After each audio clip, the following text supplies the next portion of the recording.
He is known as the Cobra Commander. Get an inside look at the Cobra Commander for Florida Super Championship Wrestling here at Florida Supercon. How many years now has this been, and just how has this thing grown and evolved, mixing pro wrestling with Comic-Con? Florida Supercon's wrestling started in 2009.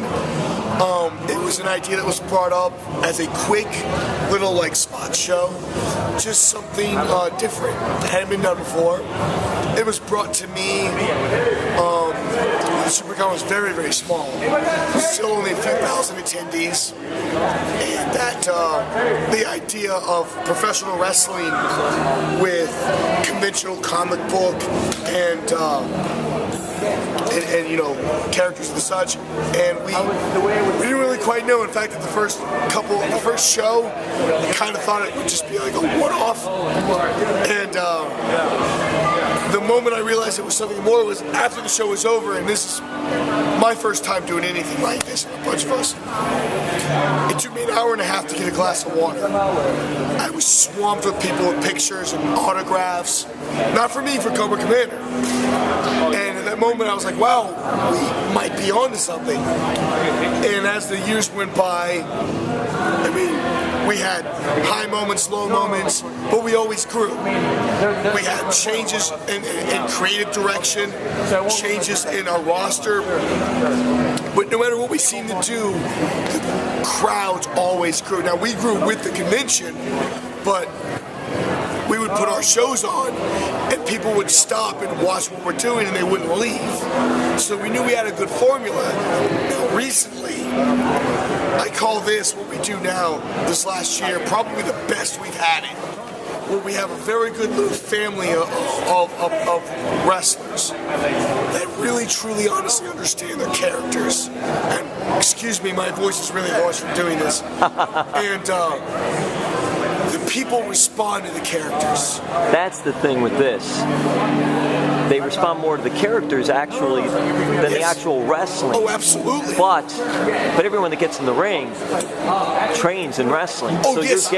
you're getting trained wrestlers that are, some are comic book fans or anime fans, cosplay, some aren't, but they're taking the time to look into how to do the character that they're playing. And that was the thing when it first started. A lot of the wrestlers, they didn't quite understand or get it, so they didn't agree to do it.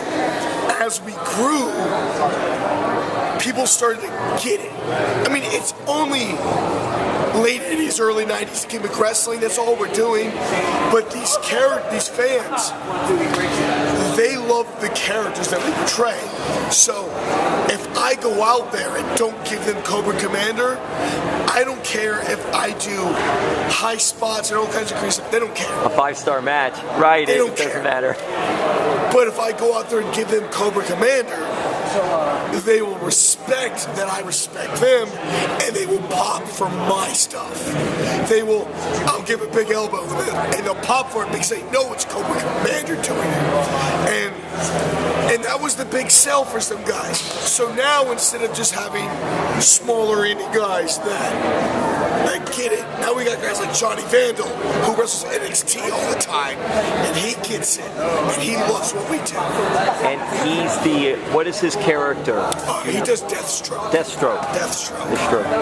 And, you know, we've had Jesse Neal through our doors. You know, last year, as Cobra Commander, I would Hacksaw Jim Duggan and Sergeant Slaughter. We have Hurricane Helms that works as part of our Justice League of Wrestling. And his character is awesome for this type of show. It's perfect. It's tailor-made. So, as we grow, people get it.